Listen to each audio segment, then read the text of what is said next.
Good morning বাইডি বন্ডিরা, welcome back বাগেরহাটের বাঘিনী vlog. তোমরা সকল কিরাম আছো বাইডি বন্ডিরা? আশা করি সকলে ভালো আছো। আমি তোমাকে দিদি ভালো আছি। আমি আজকে আবারই তোমাকে সঙ্গে নতুন আর একটা ব্লগ নিয়ে হাজির হয়ে গেছি। আশা করি ব্লগটা তোমাকে ভালো থাকবে। শুভ নববর্ষ, হ্যাপি নিউ ইয়ার। সবার বছরটা ভালো কাটুক, দিনগুলো ভালো কাটুক, সবার মনের আশা ঈশ্বর পূর্ণ করুক।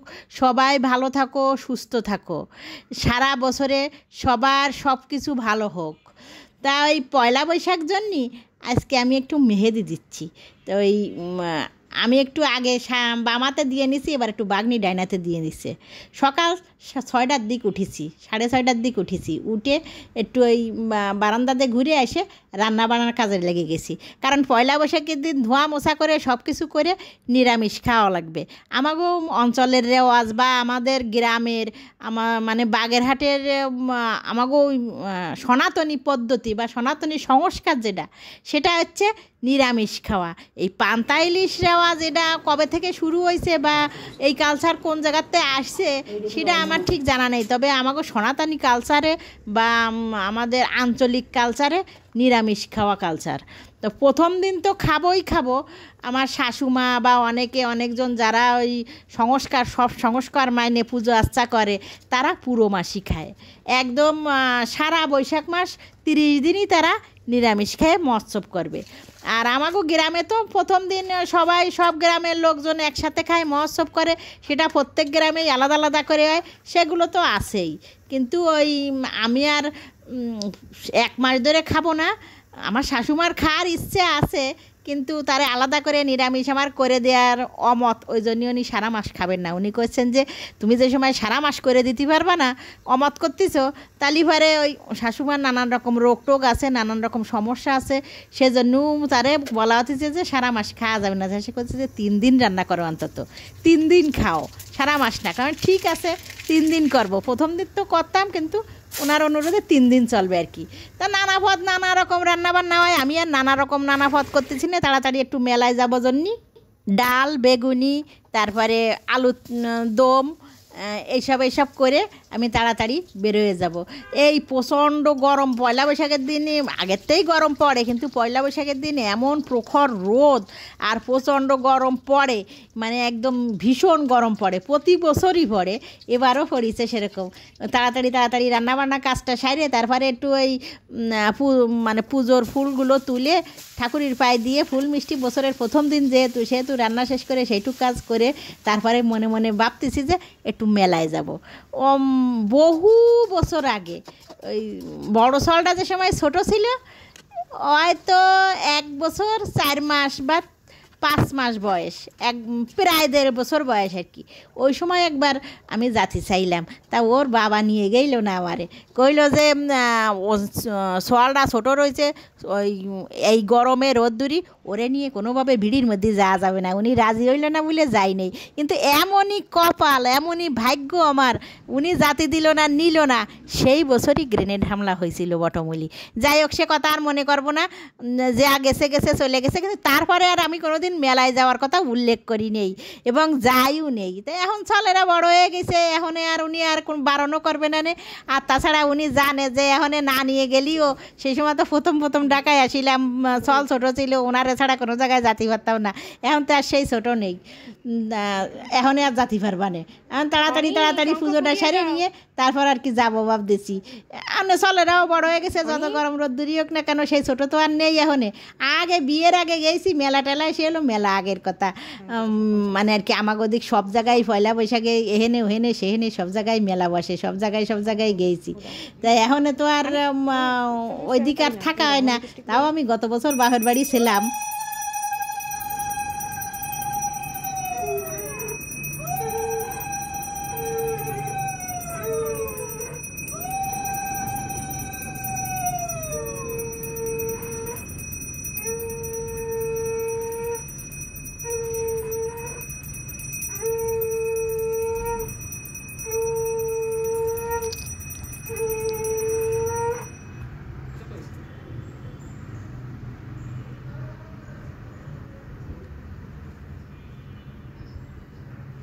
ঠাকুরের পায়ে একটু ভোগ মিষ্টি নিবেদন করে তারপরে বেরোয় পড়বো। আমার শাশুমাও কিন্তু যাতে ইচ্ছে করতেছে, উনি কিন্তু চলতে পারেন না মোটে, কিন্তু চলতে না পারলেও ওনার মনে মনে ইচ্ছে করে সব জায়গায় যার আমার সাথে। কিন্তু যার ইচ্ছে করলে কী হবে, ওনারে নেওয়াটা ভারী মুশকিল, উনি হলো মোটে হাঁটতে পারেন না। তারপর আবার গাড়িগুলো মানে আর কি গাড়িতে চড়ে যে পা বাস করে সিটি বসতে হয়, তাতেও ওনার অসুবিধে, এই জন্যই হচ্ছে ওনারে নেওয়াটা মুশকিল। তাইতে ওনারে আর নেব না, আমরা তিনজনে বেরিয়ে পড়েছি, আমি তিথি আর আনি, তিনজনে বেরিয়ে পড়েছি। এখন একদম চলে যাব রমনায়। রমনায় আমরা চলে আইছি, আইসে এখন ওই ফটোশ্যুট শুরু হয়ে গেছে। এখন এত সুন্দর সুন্দর চারিদিকের সমারোহ, পরিবেশ, সবুজের সমারোহ চারিদিক, সবাই খুব ছবি তোলায় ব্যস্ত। তিথি তারপরে আমার চলে ছবি তুলে দিচ্ছে, তিথিরে ওরা ফটোশ্যুট করতেছে। এদিক এই পাশে ওই গাছের মাথায় এমন সুন্দর কোকিল ডাকতেছে, মনে হতেছে যেন ফরানটা ভরে যাচ্ছে কোকিলির ডাক শুনে। সুন্দর ভালো সুন্দর কোকিল ডাকতেছে ওই পাশের দিক। আবার এ পাশে দেখতেছি এসে যে লোকজন ওই পাশে অনেক পুলিশ, এই মানে আর কি এহেনে ওহেনে সেহেনে মেলা পুলিশে ডিউটি দিছে, অনেক পুলিশ চারিদিক ডিউটি মানে কি দাঁড়ায় দাঁড়ায় রয়েছে সব, মানে আর কি কোনো অকারণচলিতা দেখার জন্যে। আমরা ওই অরুণোদয় যে গেট, সেই গেটেরতে রমনার মধ্যেই ঢুকতেছি। ঢাকা শহরের যে যানজট আর যে তাপ গরম, চারিদিকের যে প্রত্যেক দিনের যে অফিস বাসা অফিস বাসা অফিস এই করে বাইডিরা আর বন্ডিরা যারা গৃহিণী, তারা তো রান্না ডালা চার দেওয়ালের মধ্যে সবসময় সবার খেদমত করা, সবার সব কিছু দেখাশোনা করা, তারপরে কার কোন অসুবিধে সুবিধে রোগ শোক এই সেই এইগুলো করে। তারপরে আবার হচ্ছে সবাই সবার কর্মব্যস্ততায় থাকে। কিন্তু একদিন আধদিন বছরে যদি এরকমের সুন্দর খোলামেলা পরিবেশ, সবুজায়নের মধ্যে বাতাসের মধ্যে হালকা ইমেজে এরকম একটু সবাই সপরিবারে এসে ঘোরাঘুরি করে, একটু কতক্ষণ সময় কাটায়, বসে থাকে, মনটাও ভালো হয়। তারপর আবার মানে অনেক সময় অনেক রোগ পরিবেশের জন্যও কিন্তু বদলে যায়, কমে যায়। আমার তো এরকমের সবুজের সমারোহে আসলি নানান রকমের রোগ শোক এইটা সেইটা নানা কথা সব আমি ভুলে যাই। আমার এই সবুজের সমারোহে আসলে খুব ভালো লাগে, পরানটাই ভরে যায় আমার। এই চারিদিক এই দেখো সবাই এরা কি সুন্দর জোড়ায় জোড়ায় হাত জোড়া করে নিয়ে সুন্দর করে হাঁটতেছে, এগো কী ভালো লাগতেছে ঘুরতে, সবারই ভালো লাগছে। এই যে মা নিয়ে আইছে দুই বাচ্চা, এরা সুন্দর টাটা দিতেছে, দেখো এরা সুন্দর ফুল মাথায় দিয়ে ঘুরতেছে মার সাথে, সবাই সুন্দর আমেজে ঘুরতেছে। সবাই একটু পছন্দ করে যে একদিন যাই ঘুরে আসি। এখন তো ঈদের পর পয়লা বৈশাখ পড়িছে, কারণ ঈদের বন্ধ এখনও সময় শেষ হয়নি, বন্ধর টাইমের মধ্যে পয়লা বৈশাখ পড়িছে, তাই জন্যে কিন্তু ভিড় কম হয়েছে। নাহলে আরও লোকজন আসতো, আরও ভিড় হতো। গ্রামের তো সব লোকজন ঈদের ছুটি কাটায় এখনও আসে পারিনি, সেই জন্যে একটু হালকা হালকা হালকা হালকা লাগতেছে। আর তাছাড়া আমি আইসি হলো আমার আসতে দেরি হয়েছে, আমার আসতে এখন 12টা 12:30 বেজে গেছে, মানে আর কি দুপুর হয়ে গেছে। তা ওই বর্ষবরণের যে অনুষ্ঠানগুলো, তারপরে বর্ষবরণের যে পর্বগুলো সকালবেলা হয়, সেগুলো তো সব সেই ভোরবেলায় হয়ে গেছে।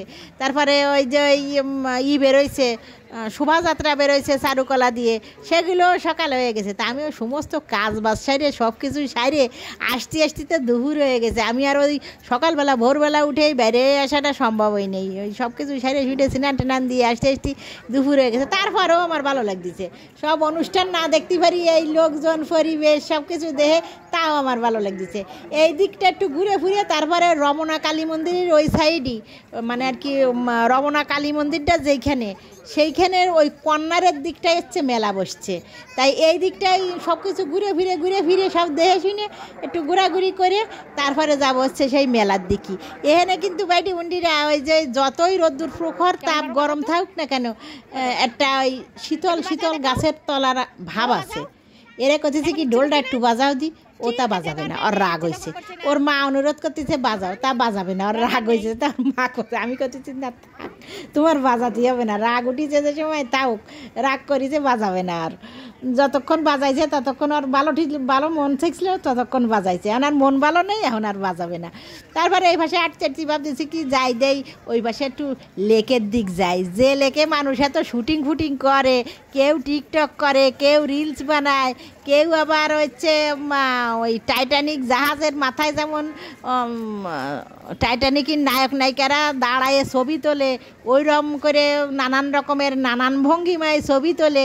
তা সেই লেকের মধ্যে লেক পাড়ে না গেলে কি একটু চলো তোমাকেও নিয়ে যাই সেই লেক পাড়ে। যে লেক পাড়ে হচ্ছে সবাই নানান ভঙ্গিমায় ছবি শ্যুট করে, আর সবাই ব্যস্ত হয়ে পড়ে ওই স্পটে যায় ছবি তোলার জন্য। সেই স্পট দিয়ে একটু ঘুরেই আসা যায় আমরা, চলো। এই যে লেকের ওই অপর সাইডে অপর প্রান্তেও আছে বড় করে ব্রিজ করে দেয়া, এ ভাষের প্রান্তেও আছে বড় করে লম্বা ব্রিজ করে দেয়া। কার কতটুকু ফটো শ্যুট করতে হয়, কার কতটা লাগবে শুটিং করো, অসুবিধে নেই কোনো, বড় করে বানায় রাইছে। আমার চলটা ছোটো চলটা ওয়ানিও দিদির ছবি তোলায় ব্যস্ত রয়েছে। আমি তারপরে অঘত থুয়ে এই মাথার দিক আইটে আসতেছি, একটু যাই দেই ওই মাথার দিক দিয়ে একটু ঘুরে আসি। মানে লেকে যত দূর ব্রিজ বানাইছে মাথা পর্যন্ত, একদম অনেক দূর পর্যন্ত, এ প্রান্ত থেকে প্রায় ওই প্রান্তর মাথা পর্যন্ত ব্রিজের মাথা, সেই পর্যন্ত একেবারে যাবো না। তা কিছু দূর আইটে তোমাকে দেখায় নিয়ে আসি, যারা তোমরা এই জায়গায় আসো নি। লেক পাড়টা এই জায়গা কিন্তু একটা সুন্দর মানে আর কি সমারোহ। দেখো কীরকমের জলের উপর পড়িছে, গাছের সবুজ মানে আভাটা, সবুজ আভাটা কিন্তু লেকের পরে পড়ে গাছপালার সবুজ আভা আসতেছে জলের পরে। এমনিও জলটা যে খুব নোংরা সেরকম মনে হতেছে না। এমনি তো ঢাকা শহরের খাল বিলি সব জায়গার জল নোংরা এবং গোলা থাকে, কিন্তু এ জায়গার জলটা স্বচ্ছ আছে, এ জায়গার জলটা অত নোংরা না। ওই জন্যই স্বচ্ছ জন্য গাছের যে সবুজ আভাটা পুরো প্রতিফলন হতেছে জলের উপর, পুরো প্রতিচ্ছবিটা ফুটে উঠতেছে। ওই পাশের সাইডে আবার লোকজন কম গেছে, ও পাশে ঠেলাঠেলি গুতোগুতি নেই। যত ঠেলাঠেলি গুতোগুতি হলো এই পাশের সাইডে হচ্ছে, সবাই হলো এই পাশের সাইডে এসে আর কি ব্যস্ত রয়েছে ছবি তোলার জন্য। এরা ছবি তোলার জন্য ব্যস্ত সবাই, কেউ হলো ছবি তুলতে ব্যস্ত, কেউ দাঁড়ায় দেখতে ব্যস্ত। ভিতরে আবার একখানে ওই সাম্পানের মতন কি যেন দেখা যাচ্ছে, ওই যে সাদা সাদা, ওইখানে আমার মনে হয় ওই টাকা দিয়ে ওর মধ্যে ড্রাইভার আছে, তারপর ঘুরতে হবে। তুমি কি শাড়ি পরছো? উঠে এসে এরে দেখতেছি শাড়ি কে পরায় দিছে, এ আবার হচ্ছে লজ্জা লজ্জা হচ্ছে কথা কথা আমার সাথে। খুব সুন্দর লাগছে তোমার, একদম পরীর মতো। Thank you. ওর বাবা কইছে একটু, তারপর কথা কইছে, তারপর বন্ধু ঘুরে ঘুরে এখনে ভাবতেছি যে এখনে ঘোরাফোরা হয়ে গেছে রমনা পার্কের এই পাশের সাইডই লেক টেকও দেখা হয়ে গেছে। এবার যাই একটু মেলার সাইডটা দেখে আসি, তাইতে বেরোয় যাচ্ছি এ পাশতে। তা বেরোয় দেখতেছি যে রাস্তা তো আটকায় দিছে, সব পাশের রাস্তা, শাহবাগের তে আটকানো, ওদিক বাংলা মোটরের তে আটকানো, সব সাইডের দোয়েল চত্বরের ওই পাশতে আটকানো। মানে কোনো দিক দিয়েই রিক্সা ঢুকতে পারবে না, গাড়ি ঢুকতে পারবে না। দুই একটা গাড়ি শুধু ভিআইপি গাড়ি যেগুলো সেইগুলো ঢুকতেছে, আর এমনি কোনো গাড়ি ঢুকতে পারবে না এই জায়গায়, সব রাস্তা আটকায় দেয়া। তারপর অপর সাইড দিয়ে ভাবতেছি আড়াআড়ি ফাড়ি দেবো, আড়াআড়ি ফাড়ি দিয়ে ওই যে স্বাধীনতা জাদুঘরের গেটেরতে ঢুকে ওই শরৎদি উদ্যানের মধ্যে দিয়ে আড়াআড়ি কোনা কাটিয়ে হলো কালী মন্দিরের পিছন দিয়ে যাইয়ে উঠবো। তা কালী মন্দিরের পিছনের দিকে ওই কন্যাটাই হচ্ছে মেলাটা, ওই কন্যার দিয়ে আর কি উঠে যাব। ও অনির্বাণ শিখার যে গেটটা, ওই গেটের দিয়ে আর কি অপোজিটের গেট দিয়ে রমনার সাইডে অনির্বাণ শিখার অপোজিটের গেট দিয়ে ঢুকতেছি। তা ঢুকতে দেখতেছি যে এ পাশেও মেলা আসছে লোকজন, এ পাশেও লোকজন, ওই আমার মতন সবাই তাই করতেছে। রমনাতে বেরোইয়া এসে তারপরে শরৎদের মধ্যে আর কি ঢুকতেছে, রমনাতে ঘোরাঘুরি শেষ করে আর কি শরৎদের মধ্যে আইছে। ইনি আবার হলো ডক্টর টেডি, উনি নাচ দিতেছে আমার মোবাইলের সামনে এসে, একটু নাচা গানা করে গেল। আর এ পাশে চলে আবার একটু আখির রস খাচ্ছে, আখির জুস একটু ঠান্ডা আবার রোদ্দুরি গরমে খাতিছে, ঠিক আছে খা। আমি আবার ওই অত রেস্ট্রিকশান দিনে, ওর বাবা যেমন, ওই সোয়ালের বাবা যেমন কোনো কিছুই কিনে দে না, এটাই অসুবিধে, ওটা খালি অসুবিধে, এই খালি সমস্যা হয়ে যাবে, ওই খালি সমস্যা হয়ে যাবে। আমি একটা দিনের জন্য ছাড় দিই যে মন খুশি মতন যা খাতে ইচ্ছে করে খা, মন খুশি মতন যা করতে ইচ্ছে কর। অন্তত একদিন দুদিন যদি মন খুশি মতন ছেলেবেলেকে চলতি না দিই। আমি নিজেও মন খুশি মতন একদিন দুই দিন অনিয়ম করতে পছন্দ করি। সবসময় একদম এটা করা যাবে না ওটা করা যাবে না অত কই না। সেই জন্যই করছি খা, আখির জুস খাতে চাচ্ছিস, যে ওই চিন্তা করে যে আখির জুসের মধ্যে কি ফুটনো জল দিছে না ফিল্টারের জল দিছে না কোন জায়গার জল দিছে, এই চিন্তা যদি করতে যাই তাহলে তো খাতে দেওয়া যাবে না। ওই চিন্তা করা যাবে না সব সময়। যদি অনেক সময় ছাড় দিতে হবে, যে যা হয় হোক, দরকার লাগে পরে ওষুধ খাওয়াই দেবো, তাই করে খাতে দিচ্ছি। এই যে ভাজাভুজি পছন্দ করে কতেছি যে নে কোনটা পছন্দ করিস, তো যদি ইচ্ছে করে তাই খা, না ও আত্মা খাবে না, ঠিক আছে তাহলে চল যে আমরা ফুচকা খাই তিনজনে ফুচকা ঝাল ঝাল ভীষণ প্রচণ্ড ঝাল ঝাল করে কইছি 3টা ফুচকা বানায় দেন। সে ফুচকা খাওয়ার জন্য এদিকে গিয়ে আইসি আমরা ভাজাভুজি, আর ছেলেতে খাবে না। এই যে হচ্ছে সরোয়ার্দী আর এই প্রান্ত এই কোনাটা হচ্ছে সরোয়ার্দী আর ওই রমনা কালী মন্দিরের যে ইডা মানে রাস্তার সাইডে যে ওয়ালটা, সেই ওয়ালটার পাশ দিয়ে এই মেলাটা বসে কোনা দিয়ে আর কি। তা আমরা বসে গেছি তিনজনে ফুচকা খাওয়ার জন্য। ওই ছেলেতে আমার ব্যাগ দিয়ে আটকাচ্ছে মুখ। যে সময় ঘরেরতে বেরোই সে সময় আমার বরফ জলেরটা আর নর্মাল জলেরটা সবসময় ওই গরমের রোদ্দুরি ব্যাগের মধ্যেই রাখি। আমার ব্যাগের মধ্যে অনেক কিছুই থাকে, তার মধ্যে জল তো থাকবেই। তা ঝাল ঝাল ফুচকা খেলেও সমস্যা নেই, জল রয়েছে। এ পাশে মেলায় দেখতেছি ছোটো গুঁড়ো গাড়ারা এমন আনন্দ ফুর্তি করতেছে, লাভজম্প করতেছে, আর খুশিতেই বাঁচতেছে না। এই খুশির মূল্য কোনো কিছু দিয়েই দেওয়া যাবে না। এই খুশির মূল্য শুধু এই দিনই ওগো আনে দিতে হবে। এই খুশি ফিরিয়ে দেওয়ার জন্যই হচ্ছে এই মেলা। এই ছোট ছোট যে টুকরো টুকরো খুশি, এই মূল্য দিয়ে মানে কোনো কিছু দিয়ে কোনো কিছু মূল্যায়ন করা যায় না। এটা মূল্যায়ন করতে হলে এগো সাথে করে নিয়ে ঘুরতেই আসতে হয়। ওগো মন খুশি করাই হচ্ছে আসলে অমূল্য সম্পদ। প্রত্যেকটা বাচ্চা কাচ্চা ছেলে ফেলে সবার মন খুশি করাটাই হচ্ছে অমূল্য সম্পদ। সে মন খুশি মানে সব কিছু ভালো হয়ে যাবে। মন খুশি মানে দিনটা ভালো কাটবে, বছরটা ভালো কাটবে, সব কিছু ভালো থাকবে, শরীর ভালো থাকবে। এনে এসে ছেলেতে করছে আবার এই শরবত খাবে, আর ঠিক আছে খা, তোর যা আজকে খাতে ইচ্ছে করে খা।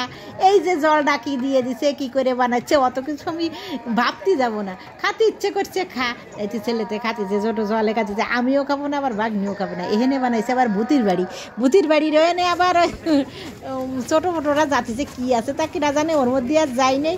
এনে রোলার আইসক্রিমটা দেখতেছি, এইটা কিন্তু ভালো একটা জিনিস, একেবারে লাইভ করে তোমাকে সামনে বাইটি বুন্ডিরা একদম তোমরা খাতে যাবা লাইভ করে বানায় দেবে। এই যে এই ফলগুলো ঘষে ঘষে মধ্যে দিয়ে দিতেছে। তারপরে আগে তো দুধ আর ঘন করা দুধ চিনি মিশানো সেইগুলো আগে লাগায় নিছে, তারপরে ফলগুলো দিয়ে নিছে। এবার আস্তে আস্তে আশ্রয়ে উঠে কাপে করে করে সবাই দিয়ে দেবে। একেবারে সামনের পরে লাইভ আইসক্রিম বানানো, রোলার আইসক্রিম। এই রোলার আইসক্রিমগুলো কিন্তু একেবারে সামনের পরে বানায় দিচ্ছে, যে আর্টিফিশিয়াল কিছু মিশাচ্ছে কিনা, অন্য কিছু আছে কিনা তা তুমি চোখের সামনেই দেখতেছো, কোনো কিছুই নেই। কিন্তু শুধু ওই বরফটা, ওই দুধটা বরফ হয়ে গেছে, আগে যে দুধটা দিয়েছে দুধটা বরফ হয়ে গেছে, তারপরে ফলগুলো ঘষে দিয়ে ওই সামনেই বানায় দিল। ওটা খুব ভালো মানে আর কি জিনিস। এইবার ভাবলাম যে ঘুরে একটু মন্দিরের ভিতরটায় যে মেলা বইছে, কালী মন্দিরের ভিতরটা ঘুরে আসি। এই কালী মন্দিরের সাইড দিয়ে আবার পুজো আসার জিনিসপত্র দোকানপাট বইছে, তাই ভিতরের দিক যাচ্ছি, যে কালী মন্দিরের ভিতরের দিকটা একটু দিয়ে আসি। ভিতরের দিক ওই যে বাসন্তী মেলা ছিল এতদিন, সেই মেলা পয়লা বৈশাখের পরে শেষ হবে, তাই একটু ঘুরে দিয়েই আসি। তাই এখানে ওই যে পুজো আসার জিনিসপত্র ধূপ ধুনো, তারপরে ওই যা কিছু লাগবে সব কিছু এনে পাওয়া যায়, দোকানপাট দিছে। এনে আমরা মেইন গেট দিয়ে ভিতরের দিক যাচ্ছি আর কি কালী মন্দিরের। ও পাশেও অনেক লোকজন দেখা যাচ্ছে, কালী মন্দিরের ভিতরে মেলা দিয়েও অনেক লোকজন দেখা যাচ্ছে। মানে এই কানাডায় মেলা বসছে জন্য একটু ভিড় বেশি। ওই পাশটা তো অনেক বড় জায়গা রমনার মধ্যে ছিল, ও পাশে হলো পাতলা মনে হয়েছে, বিরাট জায়গা জন্য, অনেক গাছপালা জন্য। তাই এখানে আবার ওই একটু বেশি আর কি লোকজন মনে হতেছে। এই যে শিব ঠাকুরটা বসা দেখা যাচ্ছে, ওখানে কলাম জলে ভরা থাকে। যে সময় দুর্গা পুজো টুজো হয় ওই সময় জলে ভরা থাকে, এখন আবার জল শুকিয়ে যায় আর কি, মাঠ বের হয়ে গেছে। ওই যে কালী মন্দিরটা দেখা যাচ্ছে বাম সাইডে বুট করা ওই যে মঠ বানানো উপরে, ওটা হচ্ছে মূল কালী মন্দির হচ্ছে এইটে। আর ডাইন সাইডে মেলা বসছে হচ্ছে যে জায়গায় দুর্গা পুজো হয়, তারপরে ওই আনন্দময়ী আশ্রম, ওই পাশে হরি ঠাকুরের মন্দির টন্দির আছে পিছন দিক, এই সাইডে বসছে হলো সেই বসন্ত মেলাটা। ভিতরে মানে বসন্ত মেলাটা আরম্ভ হইলো, এখন বৈশাখী মেলায় শেষ হতেছে আর কি। তা মেলাঘাটে আসি পরে বেশিরভাগ সময় বেশিরভাগ টাইমই দেখা যায় ছেলে ফেলেগো জিনিস জুত ফলাগো আর কি, আর দেখা যায় বেশিরভাগই হচ্ছে মহিলাগো জিনিস। খাবার বাদে আর যত জিনিস দেখা যায় বেশিরভাগই হচ্ছে বুন্ডিগো জিনিস। এই যে এখানে দেখো এই গয়নাগাটি পোশাক আশাক যত পোশাক আশাক আছে সব হলো বুন্ডিগো, 3 পিস শাড়ি, তারপরে হচ্ছে ওই ব্লাউজ পেটিকোট এইগুলো। বাইডিগো আছে হালকা পাতলা দেখলাম, বাইডিগো ওই গেঞ্জি টেঞ্জি আছে দুটো দোকানে, মানে 3/4 ফুল প্যান্ট গেঞ্জি শার্ট এগুলোও আছে। তো বেশি না, বেশিরভাগই হচ্ছে মেয়েগো বুন্ডিগো আর কি, তা বেশি। আসলে তার কারণ হচ্ছে ছেলেগো যদি বছরে 4টে জিনিস 4টে কাপড়ে হয়ে যায়, প্যান্ট গেঞ্জি যাই হোক, দেখা যায় 4টে হলি ছেলেরা বাইডিরা পার করে দিতে পারে বছর। আর বুন্ডিরা মেয়েগো বেশিরভাগ বুন্ডিগো দেখা যায় যে 4টের জায়গায় 8টা লাগে। অনেক সময় আছে অনেকের 8টায়ও হয় না সারা বছরে, প্রতি 8টায়ও কুলোয় না। কারণ অনেক বুন্ডিরা আছে যে 3 পিসটা বা যে শাড়িটা পরে ছবি তুলবে বা ঘুরে আসবে, বাইরে বেরোবে, জনসমাগমে প্রদর্শন করবে যে শাড়িটা, যে ড্রেসটা, সেই ড্রেসটা পুনরায় আবার দেখাতে চায় না। তাতে তাগো প্রেস্টিজি লাগে, তাতে মনে করে তাগো মানে আর কি সম্মানহানি হয়। তাতে মানে আমার যে একবার পরে সেই কাপড় আবার পরবো, সেই ড্রেস আবার পরবো, সেই কালারের সেম শেডে, তালি পরে আমারে ভাববে যে তারা যে কি মনে করে, কীভাবে এই কাজটা করে, অবশ্য আমার মাথায় আসে না। কারণ আমি 5 বছর আগেরটা, 10 বছর আগেরটা, এমনকি 20 বছর আগের ড্রেস, 20 বছর আগের শাড়ি আমি এখনও পরি। আমার তাতে একটুও ফেস্টিজি লাগে না, আমার তাতে কোনো সমস্যা হয় না। আর যদি আমার হচ্ছে কোনো পোশাক আশাক যদি মানে আর কি পরার উপযুক্ত থাকে, মানে আর কি ভালো থাকে, ছেঁড়া বেড়া না বা ডিসকালার না এরম থাকে, তাতেই আমার চলে। কিন্তু বেশিরভাগ বাইডিরা তো না, বেশিরভাগ বুন্ডিরা, আজকালকার বুন্ডিরা শুনেছি বা দেখেছি তারা ওই একটা জিনিস একবার 2বারের বেশি পরে না, এই জন্যই সবসময় মেয়েগোতা বেশি লাগে। এই জায়গা নানা রকমের খাবারের মেলা বসছে, গয়নাগাটির মেলা বসছে। এবার হচ্ছে বেরোয় আইছি আমি, ওই জায়গাতে বেরোয় এসে এলো রাস্তার পাশে, মানে রমনা কালী মন্দিরের পাশে বেরোয় এসে যে ওই দোয়েল চত্বরের দিক যাতে যে রাস্তাটা, সেই দিক বেরোয় যাব। সেই বেরোনোর 2 রাস্তার পাশে পুতুল, তারপরে নানান রকমের গয়নাগাটি, তালপাতার পাখা, এ পাশে দেখতেছি 1 তারা 2 তারা এইগুলো নিয়ে বইছে। তাই এখান থেকে 1 তারা কিনে নিলাম, অন্য কিছু তো আর আমার কিনতে ইচ্ছে করলো না, এটা 1 তারা কিনতে ইচ্ছে করলো, চাইতে এই 1 তারাটা কিনে নিলাম। মনে মনে ভাবলাম যে এই 1 তারাটা নিয়ে যাই, একটা মেলার জিনিস। তাও তা বাইরে উন্ডিরা এ তো মেলা বড় হয়ে যাচ্ছে ব্লগ। তোমরা আরও ব্লগটা আমি 2 পার্ট করে দিই। এই আজকের মেলা এই জায়গায় হলো রমনার মেলাটা এই জায়গায় শেষ করি, আর একটা পর্বে আর একটা পার্টে তোমাকে হচ্ছে চারুকলার মেলাটা, মানে চারুকলায় যে ঘোরাঘুরি করেছি মেলার দিন, সেইটা 2য় পর্বে দেখাবো। তোমরা 2য় পর্বটা অবশ্যই দেখো। চারুকলার যে মানে আর কি যা যা কিছু ঘুরলাম, যা যা কিছু করলাম, সেইগুলো 2য় পর্বে দেবো আর কি। এইটা 1ম পর্বে তোমাকে এই পর্যন্ত শেষ করতেছি। তোমরা সকলে ভালো থাও, সুস্থ থাও, সকলে ভালো রাখো। আর যদি দিদির ব্লগটা ভালো লাগে সাবস্ক্রাইব করে দিও।